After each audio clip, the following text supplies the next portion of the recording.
Bonsoir et bienvenue pour le journal de la rédaction, édition chargée. Ce soir, je vous propose de découvrir dès à présent les titres de ce 10 décembre. Des filières pourraient disparaître au lycée des Sept-Mars à Maurepas. Les élèves se sont rassemblés à Versailles devant le rectorat pour obtenir des explications. L'édition 2014 du Téléthon déjà dans les têtes des organisateurs alors que cette année des records ont été battus sur le terrain dans les Yvelines. Et Déclic Théâtre propose le spectacle Welcome à bord, la culture pour faire disparaître la discrimination sur le marché du travail et dans la vie quotidienne. Mélanie Lemoine, la co-directrice de la compagnie, et Julien Carrage, juriste à la Maison du droit et de la justice, seront les invités du 7-8 L'Actu ce soir. L'image du jour, elle est consacrée au nucléaire. La délégation yvelinoise de la Société d'énergie nucléaire s'est réunie ce matin. L'occasion de faire un point sur le nucléaire dans le département. Il n'y a pas de centrale. Pourtant, les activités de recherche, de contrôle, d'ingénierie ou encore de transport de combustible génèrent de l'emploi. Les membres ont notamment rappelé leur volonté de maintenir le socle du nucléaire tout en soutenant le développement des énergies renouvelables. Le nucléaire est une contribution très importante dans les Yvelines puisque l'industrie nucléaire représente 1800 emplois directs répartis entre la production d'électricité nucléaire et aussi le médical. Les 1800 personnes sont réparties sur 4 pôles importants. Le pôle le plus important, c'est sur Saint-Quentin en Yvelines, où il y a eu une activité très très forte depuis une trentaine d'années sur le nucléaire. Nous avons également Chatou, dans les Yvelines bien sûr, le Vésinet et également Villacoublay. Éducation, la filière sciences et technologies de management de la gestion du lycée des Sept-Mars à Maurepas est en péril. Une soixantaine d'élèves s'est déplacée devant le rectorat de Versailles pour protester contre un projet de fermeture de cette section. Une délégation de professeurs, de parents et d'élèves a été reçue ce midi par le recteur Yolène Thorez et Patrick Jacques de Dixmude. Les lycéens de l'établissement des Sept-Mars à Maurepas sont en colère. La filière sciences et technologies de management de la gestion, dite STMG, pourrait être supprimée dès la rentrée prochaine pour les premières et dès 2015 pour les terminales. Une série alternative aux bacs généraux qui existe depuis 40 ans au lycée. Nous voulons défendre la mixité des filières au lycée des Sept-Mars. C'est l'identité du lycée depuis l'origine. Nous voulons donner la chance à tous les élèves de réussir et c'est une voie technologique qui est une voie de réussite pour des élèves qui ont des difficultés peut-être à en suivre en section générale et qui s'épanouissent dans nos séries et qui réussissent très bien. Si nous fermons cette filière, ça veut dire plus de possibilités pour nos élèves de poursuivre sur Maurepas. Donc ça veut dire des déplacements dans d'autres communes, etc. Et voilà, ils refusent de toute façon de partir. Les raisons évoquées par le recteur, une baisse des effectifs sur les établissements environnants avec 80 places vacantes cette année. Au lycée des Sept-Mars, on compte 23 élèves de première et 35 élèves de terminale dans la section STMG. C'est moins que les années précédentes. Pour autant, d'après les élèves, cette filière avec un taux de réussite de 85% l'année dernière est toujours aussi appréciée et importante pour le lycée. On espère tous garder notre filière dans ce lycée parce que c'est une filière très demandée et très reconnue dans le bassin qui regroupe notre lycée. Pour la mixité sociale, il faut qu'il y ait des personnes issues de plusieurs filières, de plusieurs niveaux sociaux. Donc c'est important aussi, c'est une des raisons pour laquelle il est important de sauvegarder cette classe. Une pétition a été lancée, plus de 500 signatures ont déjà été recueillies. Contacté à plusieurs reprises, le rectorat n'a pas répondu à nos sollicitations. Dans le cadre du plan de lutte contre les discriminations et pour l'égalité, la compagnie Déclic Théâtre a créé Welcome à bord, un spectacle présenté aux collégiens où clichés et idées reçues provoquent, mais surtout éveillent les consciences. Aurélia Debussy et Jonathan Villeman pour les images. Nous vous souhaitons un agréable voyage à bord du Conformia. Welcome à bord du Conformia. La traversée desservira l'archipel des Cloisons où se trouvent les îles Ébène, Vénus, des darons, des crevards ou encore des dollars. Que vous soyez noir, blanc, jeune, riche ou pauvre, chacun y trouvera ainsi sa place. Enfin, il s'agit surtout de ce que la compagnie Déclic Théâtre veut dénoncer avec humour grâce à cet outil théâtral. Welcome à bord, spectacle pour les scolaires créé en 2012 par 4 comédiens de la compagnie, s'inscrit dans le cadre du plan de lutte contre la discrimination et pour l'égalité. C'était vraiment pour répondre à une demande par rapport aux établissements scolaires. Donc, du coup, nous, on a été observés dans plusieurs écoles. On a récupéré pas mal de témoignages à la fois d'élèves, de professeurs. Et puis ensuite, on s'est vraiment mis tous les 4 et on s'est mis à écrire et à réunir un peu tous les clichés qu'on avait amassés. C'est le capitaine capitaine. Mais qu'est-ce qu'il a, le capitaine? Il est homosexuel. Oh, c'est pas vrai. Oh, j'aurais dû m'en douter, j'avais trouvé un t-shirt rose de Lady Gaga dans sa lessive. Alors, je lui ai fait la bise ce matin, c'est sûr, je l'ai attrapé. Quoi? J'ai lu sur Facebook que ça s'attrapait comme ça. Oh, l'homosexualité, putain, je suis pédé. L'objectif, c'est ça, c'est d'éveiller les consciences et de se dire que si on a des discussions sur la discrimination, le sexisme, tôt, peut-être qu'on retarde un petit peu la pression de la société, que la société aura sur les gens. Présenté aujourd'hui aux élèves du collège Youri Gagarine de Trappes, le spectacle est suivi d'un débat avec un juriste. Une méthode pour laisser s'exprimer les clichés et les préjugés. J'essaye après de ramener le spectacle au sujet des discriminations, de voir avec eux des définitions importantes, des mots stéréotypes, des clichés, de leur faire comprendre un peu les mécanismes, la mise en place des discriminations, comment on peut arriver soi-même à être ou bien victime ou bien auteur d'une discrimination. J'ai appris qu'il ne faut pas discriminer les gens, c'est interdit par la loi, il faut avoir un minimum de respect. Par exemple, j'ai un copain, des fois je le traite un peu de gros, je le traitais sur le physique, mais pour rigoler, mais il aimait pas trop, alors je pense que je vais arrêter. Comme ça, les gens, quand ils vont traiter les autres, je pourrais dire ouais, c'est de la discrimination, tout ça. Le message semble être bien passé. Le spectacle se produira dans d'autres lieux à la demande des établissements scolaires. Et pour parler de ce spectacle, Mélanie Lemoine, la co-directrice de Déclic Théâtre, et Julien Carrage, juriste, sont en plateau ce soir. Bonsoir à tous les deux. Bonsoir. On vous a vu dans ce reportage. Mélanie Lemoine, on est dans le cœur du travail de Déclic. Là, on utilisait la culture, le théâtre comme un outil sur un sujet très sérieux, très sensible. Oui, bien sûr. Ça fait partie vraiment de nos missions et de nos envies à travers tous les spectacles qu'on défend.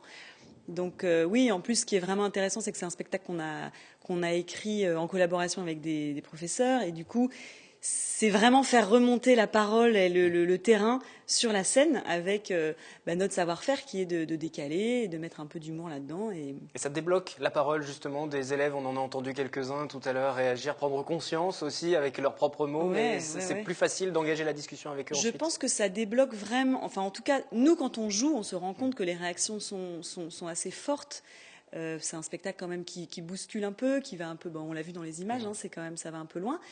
Et on l'entend, nous, vraiment, quand on est sur scène, des réactions très fortes. Après, Julien vous dira que peut-être, c'est pas forcément pour ça que la parole est débloquée tout de suite, quoi. Voilà.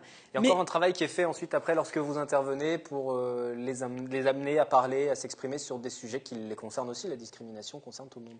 Oui, on essaie de se rapprocher de leur vie du quotidien, parce que voilà, la vie de ces collégiens, elle se passe pas simplement au collège, mais aussi dans la rue, en famille. Et le sujet des discriminations peut les toucher à n'importe quel moment de leur vie, plus tard dans leur carrière professionnelle, ou même dès maintenant, parce que là on touchait des troisièmes, et on est en pleine période de stage d'observation pour les troisièmes, et on a eu un témoin notamment qui nous a exposé qu'il avait été victime de discrimination lorsqu'il avait fait une demande de stage. Quel type de discrimination justement? Quelle est la réalité de la discrimination? C'est un mot on l'a entendu, les élèves l'ont pris conscience aussi, c'est puni, il y a des lois qui existent. La discrimination, ça englobe quelle réalité? Alors, c'est plutôt des chiffres qui augmentent, mais en même temps, le problème, c'est que la plupart des gens en font rarement part, en fait. Les principaux critères de discrimination qu'on retrouve, qui sont malheureusement appliqués, c'est le critère des origines, pour empêcher l'accès à un emploi ou un logement, par exemple. Ensuite, vous retrouvez le sexe, donc le rapport fille-garçon ou homme-femme. Et dans le monde du travail, aujourd'hui en France, il y a encore beaucoup de choses à faire. Il faut savoir que sur qualification égale, métier égal, les femmes peuvent toucher jusqu'à 27% de moins au niveau du salaire par rapport à un homme. Et ensuite, vous retrouvez le critère de l'âge, puisque 2 tranches d'âge sont victimes aujourd'hui de discrimination, à la fois les jeunes, les 18-25, et les personnes de 50 ans et plus. La façon de faire de Déclic, c'est la meilleure des façons justement pour aborder ce sujet avec les plus jeunes? Attention, vous êtes sur écoute. C'est Molière qui disait corriger les mœurs par le rire. Donc c'est pas une idée nouvelle. On n'a rien inventé, si ce n'est un spectacle et l'idée d'essayer de connecter des services différents. Alors comment c'est né justement cette idée de connecter vos différents services, de travailler avec un juriste et que le juriste... Ça fait quand même longtemps qu'on travaille, nous, enfin depuis le début d'ailleurs du plan de lutte contre les discriminations et pour l'égalité, qu'on travaille nous là-dedans. Donc je pense que depuis le début, en fait, on travaille quasiment avec la Maison de la Justice et du droit, non, il me semble. Depuis un certain temps, depuis un quelques certain années. Le temps lien s'est fait naturellement et autour de ce projet, comment s'est monté aussi le spectacle? Parce qu'il faut viser juste pour ce spectacle et toucher directement les problèmes. Vous avez travaillé ensemble pour élaborer ce spectacle ou pas? On a surtout travaillé avec les professeurs du lycée Matisse. Qui nous ont fait vraiment, enfin je me souviens d'une réunion qui était sidérante où ils nous faisaient remonter ce qui se passait vraiment dans les classes, c'est-à-dire vraiment des classes qui sont complètement, donc il y a les blancs d'un côté, les noirs de l'autre, les nains, il racontait qu'il y avait eu un nain qui avait été traité de tous les noms, que c'était pas possible, que les filles surtout avaient des discours terribles disant madame de toute façon je vais pas faire d'études parce que je vais me marier donc ça sert à rien. Enfin des choses quand même assez violentes. Donc nous on s'en est emparé très fort parce que ça nous a vraiment remué, que c'est un sujet sur lequel on travaille depuis longtemps. On a commencé à travailler dans les entreprises avec le spectacle La Tête de l'Emploi il y a quelques années maintenant. Et donc oui, nous on s'en est vraiment emparé. Et puis je pense que c'était important que ce soit toujours suivi de débat. On peut pas livrer ce spectacle comme ça et puis dire maintenant allez-y. C'est vachement important qu'il y ait vraiment un juriste qui vienne expliquer qu'il y a des lois et que c'est important de les respecter. Et en plus, moi ce que je trouve important, c'est aussi qu'ils comprennent bien la différence entre le racisme et la discrimination. Ils sont quand même assez... tout le monde sait ce que c'est le racisme, ils ont ça assez fort et ils se sentent souvent dans les collèges dans lesquels on était, ils savent très bien ce que c'est, mais ils ne se rendent pas forcément compte qu'eux-mêmes sont porteurs de discrimination et ils ne font pas forcément la différence et je trouve que ça c'est vraiment intéressant. Mais à quel moment ça devient une discrimination véritablement? Parce qu'on entendait un des élèves tout à l'heure évoquer, embêter un petit peu, taquiner son camarade, que ce soit sur des problèmes de poids, de taille ou autre. À quel moment ça franchit la ligne, la barrière? Il faut revenir sur la définition simple, peut-être de la discrimination, le fait d'écarter une ou plusieurs personnes, de la distinguer en fonction justement de critères plus ou moins apparents, des critères qui sont interdits par la loi. Alors maintenant, la loi prévoit 19 critères de discrimination, je ne pourrais pas tous vous les citer là, et dans des domaines comme refuser l'accès à un emploi, refuser l'accès à un service public, refuser l'accès à l'éducation par exemple. Et donc voilà, la situation, à partir de quel moment elle naît? À partir du moment où vous êtes écarté d'un service, d'un travail, d'une administration, d'un emploi, sur la base d'un critère comme ça interdit par la loi. Et je voudrais juste rappeler, puisqu'on parle de discrimination, qu'il y a eu cette enquête récemment de l'OCDE, le classement PISA, qui compare les performances des élèves de 15 ans dans 65 pays. Recul de la France, vous l'avez largement entendu au niveau national, tous les médias en ont parlé. La France passe de la 22e à la 25e place. Et surtout, la discrimination frappe particulièrement les élèves issus de l'immigration. La France est mauvais élève en matière de discrimination à l'école. Les élèves issus de l'immigration sont au moins 2 fois plus susceptibles de compter parmi les élèves en difficulté. Voilà pour la réalité du terrain. On va faire une petite pause avec ce micro-trottoir. Vous commentez régulièrement l'actualité, vous le savez, dans ce journal. Quelles sont les formes les plus importantes de discrimination selon vous? Voici quelques-unes de vos réponses. Oui, il y en a tellement. Je sais pas, les vieux. Je trouve que les vieux sont très mal considérés. Parfois, ils se conduisent pas très bien non plus, il faut reconnaître. Mais il me semble. On s'occupe pas beaucoup d'eux. Je pense au travail et puis aussi dans le milieu du logement aussi. Il y a des fois, quand les gens ils voient que c'est une autre personne qu'une blanche ou qu'un noir ou des trucs comme ça, ils hésitent à vendre le logement ou ils disent qu'il est déjà vendu ou que c'est passé ou des trucs comme ça. C'est peut-être le choix au travail qui est peut-être pas tout à fait logique. Parce qu'il y a des petits Maghrébins qui valent des petits Français au point de vue études et tout ça. Les couleurs de peau des gens. Je pense que c'est celle-là, moi. La plus grande discrimination, c'est le fait des revenus qui sont, voilà, où il y a des pauvres et des super riches, on va dire, voilà. C'est puni par la loi, ça?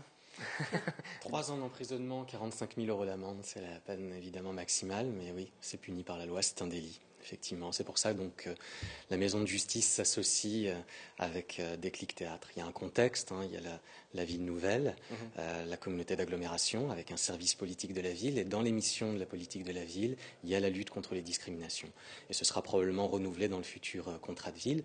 Donc comme la maison de justice est un outil structurant du service politique de la ville, on s'engageait également là-dessus. C'est comme ça en fait qu'est né ce partenariat et cette envie de travailler ensemble. Donc il y a un contexte et puis vraiment une envie, parce que évidemment moi ça me change de mon travail du quotidien, hein, qui est de recevoir des gens pour faire de l'information juridique, des gens qui ont des problèmes dans tous les domaines, et là ça me permet d'aller au contact des jeunes et d'abord de rire, de s'amuser, puis ensuite de discuter. Là c'était les collégiens, un spectacle pour les plus jeunes existe aussi? Oui, pour les primaires? Oui, on a un spectacle d'impro cette fois qui s'appelle l'Impro Mini, qu'on a un petit peu réorienté, enfin c'est-à-dire que c'est un spectacle d'impro donc on peut y mettre beaucoup de choses, et donc on a une formule Impro Mini spéciale discrimination, donc on oriente un petit peu toutes les histoires, voilà, c'est pour les plus petits. Et pour les enseignants qui veulent vous solliciter, s'ils souhaitent vous voir intervenir dans leurs établissements? Qui nous appellent à Déclic Théâtre 01 30 51 08 21. Si vous notez très vite, ou à la site internet, tout va bien. Ils peuvent le faire aussi à la maison de justice. justice. Je voulais juste rebondir sur ce que tu disais, Julien. Ce que je trouve intéressant, c'est qu'on est dans l'action et que effectivement, c'est pas une histoire d'idéologie, c'est une histoire d'action, de vraies choses, de choses concrètes, d'action en justice, d'action, voilà. Je trouve ça vraiment important. Oui, pourquoi c'est pas juste des concepts, quoi. Voilà. Parce que c'est pas que des concepts. On pourrait simplement recevoir les gens en consultation et s'arrêter là. Il y a maintenant l'ALDE n'a pas disparu, la Haute Autorité de lutte contre les discriminations pour l'égalité. Elle a fusionné sous l'autorité du défenseur des droits, qui est Dominique Baudis. Il y a des délégués du défenseur des droits qui sont chargés des luttes contre les discriminations, qui viennent notamment en maison de justice. Donc on pourrait se dire ça suffit, c'est pas nécessaire d'aller faire de la prévention, d'aller discuter auprès des jeunes. Mais on se rend compte, notamment dans le domaine de l'emploi, qu'il y a à peu près 42% des personnes victimes de discrimination qui n'en font pas part, qui ne la dénoncent pas, dans un contexte notamment de crise où du coup on a peur de perdre son emploi. Cet entretien, il faut débloquer la parole, faciliter la discussion, la parole, que chacun puisse témoigner. Et puis en touchant les enfants, je pense qu'on touche les parents peut-être. Enfin, on espère. Je l'espère également. Merci à tous les deux d'être venus nous en parler. Et puis, si vous souhaitez solliciter Déclic Théâtre, n'hésitez pas pour qu'ils viennent jouer cette pièce de théâtre dans vos établissements directement. Nous parlions discrimination. C'est aujourd'hui le jour de la cérémonie des hommages à Nelson Mandela, qui a lutté contre ces discriminations toute sa vie, justement. Éric Bouvron est comédien, directeur artistique du Festival de Rocancourt et surtout sud-africain. Il est né en Afrique du Sud. Il y a vécu jusqu'à l'âge de 23 ans. Dans son spectacle Africa, mon pays arc-en-ciel, il rend hommage au leader sud-africain de la lutte contre l'apartheid. Nous avons recueilli son témoignage. J'étais invité aux Champs-Élysées quand M. Mandela était libéré, devenu président, et l'ambassadeur Sudaf m'a invité d'assister aux Champs-Élysées à un discours qu'il a fait. Et moi, je ne suis pas toujours très impressionné par tous ces discours des politiciens, tandis que là, il m'a ému et j'ai senti qu'elle en parlait du cœur, et parce que c'était un homme qui croyait jusqu'au bout de sa mission.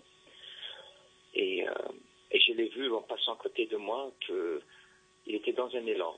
Il fonctionnait pour vivre pour son pays, pour ce qu'il croyait. Et donc il est devenu toujours une référence, une influence, un mentor. On dit, c'est ça, un mentor, comme on dit en anglais, pour moi. Voilà, et je continue de faire mon spectacle qui parle et qui lui rend hommage. Et je suis tout à fait d'accord avec mes collègues en Afrique du Sud. En fait, un peu le triomphe que Mandela a construit sur la planète. Voilà. Et maintenant, tout le monde le reconnaît à juste titre. J'ai même écrit un petit poème de 5 lignes. Levez-vous et dansez pour Mandela. L'espoir se trouve dans vos pas. Dansez pour Madiba. Mandela, tu es un artiste. Tu as créé une nation multiculturelle avec les couleurs de la tolérance, la curiosité et l'espoir. Les valeurs de ton œuvre, on le transmettra, on l'enseignera pour que partout dans le monde, que ce soit politique, sportif ou même au sein de la famille, nous serons plus en harmonie avec notre monde. Dansez pour Mandela. Le Téléthon 2013 dans les Yvelines, ce sont 1 200 000 € de promesses de dons uniquement au 36 37 et via Internet. C'est 100 000 € de plus que l'an passé. Et sur le terrain, les records ont-ils été battus? Bonjour Tanguy Vicaire. Vous êtes responsable du secteur de Versailles pour le Téléthon. Quel est le bilan des collectes organisées sur le terrain par cette fameuse Force T, Force Téléthon? Alors, nous ne pouvons pas tirer aujourd'hui véritablement un bilan parce qu'il y a encore des tas d'informations qui sont en train de remonter. Mais la tendance est bonne. Vous donner un chiffre, c'est pas possible. Cela étant, la tendance est excellente. Et pour moi qui m'occupe du Téléthon depuis bientôt une dizaine d'années, l'ambiance, l'ensemble a été excellent. C'est une des meilleures années du Téléthon. Vous me disiez le record, en tout cas les chiffres de l'an dernier seront au moins égalés. Nous battrons, nous pensons, les chiffres de l'an dernier. Et l'an dernier, pour le secteur Yvelines, c'était 456 000 euros, donc c'était Yvelines Est. Yvelines Est, oui, tout à fait. Et c'était un très bon chiffre, et je pense qu'on va le battre. Alors comment vous expliquez ces bons résultats et ces records qui vont être battus sur le terrain, ces chiffres qui seront battus sur le terrain, alors qu'au 36-37 au niveau national, les dons sont en baisse depuis 2 ans? Mais écoutez, d'abord, au 36-37, il y a aussi Internet qui... Bon. Mais je crois qu'il y a peut-être un effet crise. Mais la crise n'est pas vraiment le phénomène déclencheur. La générosité n'a rien à voir avec la crise. Les quartiers les plus défavorisés de mon coin sont les quartiers qui sont presque les plus généreux. Donc c'est pas un problème. Hein. Je crois qu'aujourd'hui le maintien de notre collecte, c'est notamment dû au fait que nous pouvons aujourd'hui dire on approche des résultats. On est proche du médicament. L'AFM, qui est la maison mère du Téléthon, l'AFM est depuis le mois de juin autorisée à aller jusqu'au médicament, ce qui est extraordinaire. Ça veut dire qu'il y a eu un progrès fantastique, et tout ça, c'est dû à qui? C'est dû aux gens, aux donateurs, qui sont là, aux bénévoles qui sont là. Mais oui. Et ça favorise le don, effectivement. On va faire un petit détour par le village d'accueil. Vous parliez de l'ambiance cette année qui était encore une fois très très bonne. On part donc pour Saint-Rémy-les-Chevreuses, qui était village d'accueil cette année pour le secteur Yvelines Est. Ces Harley qui suivent une calèche, l'image est décalée, mais c'est cela aussi l'esprit du Téléthon. Pour cette 27e édition, Saint-Rémy-les-Chevreuses est devenu pour la première fois village d'accueil, une vraie distinction pour les organisateurs. C'est une organisation délicate, il faut bien coordonner, parce que c'est 30 heures d'affilée le Téléthon. Donc 30 heures d'affilée, et pour rassembler, fédérer un maximum de personnes, il faut faire plusieurs activités, plusieurs animations sur des lieux différents. Donc c'est ce qui a été fait là cette année. Et évidemment, ça demande beaucoup d'énergie. L'esprit Téléthon, c'est répondre à une cause noble. C'est aider l'AFM Téléthon à combattre la maladie. Aider à trouver les bons traitements par rapport à ces maladies rares et neuromusculaires. Mais c'est aussi proposer à la population, sur ce premier week-end de décembre, tous les ans, de trouver des temps festifs, des temps d'échange. Plus de 30 associations solidaires, c'était autant de spectacles et d'animations répartis sur toute la vallée de Chevreuse et 22 bénévoles pour encadrer les actions. Cette bonne ambiance du Téléthon s'est retrouvée partout? Tous les secteurs Partout. où vous avez pu aller, vous étiez sur Versailles? Partout. Partout, Versailles, Vélizy, Viroflay, partout. Un enthousiasme qui ne baisse pas. Et ça, c'est absolument merveilleux. C'est merveilleux parce que les gens comprennent de plus en plus que s'ils ne sont pas là, tel laboratoire ne pourra pas faire une recherche qui peut permettre, même maintenant, d'imaginer de guérir des maladies qui ne sont pas des maladies rares, qui sont même des maladies plus courantes, comme par exemple la macula, qui est la cécité. Les prochains jours pour les bénévoles seront consacrés au comptage, encore et encore. Voilà. Et ensuite, l'édition 2014, dès à présent, vous y pensez déjà, alors d'abord, excusez-moi, je vous interromps, mais d'abord un comptage qui est extrêmement rigoureux, au centime près, c'est très rigoureux. Bon, et on boucle ça à fin janvier, et puis après, il faut commencer à se reparler pour préparer le futur Téléthon qui va rentrer en accélération à partir du mois de septembre, mais vraiment en accélération. Mais avant, il y a beaucoup de travail à faire pour contacter les uns les autres et s'assurer que tout le monde va repartir. Et encore assurer une belle édition comme celle-ci. Merci Tanguy Vicard d'être venu sur ce Merci plateau. infiniment Le Téléthon qui se porte bien dans les Yvelines, vous nous le disiez. Le journal revient mercredi 18h toujours en direct. Je vous retrouve aussi tout au long de cette soirée de mardi pour une nouvelle édition de Municipal 2014. Je reçois l'UMP Marc Robert, candidat à Rambouillet, et le PS Didier Fischer, candidat à Coignères. Vous pouvez laisser vos commentaires sur les réseaux sociaux, #le 78actu.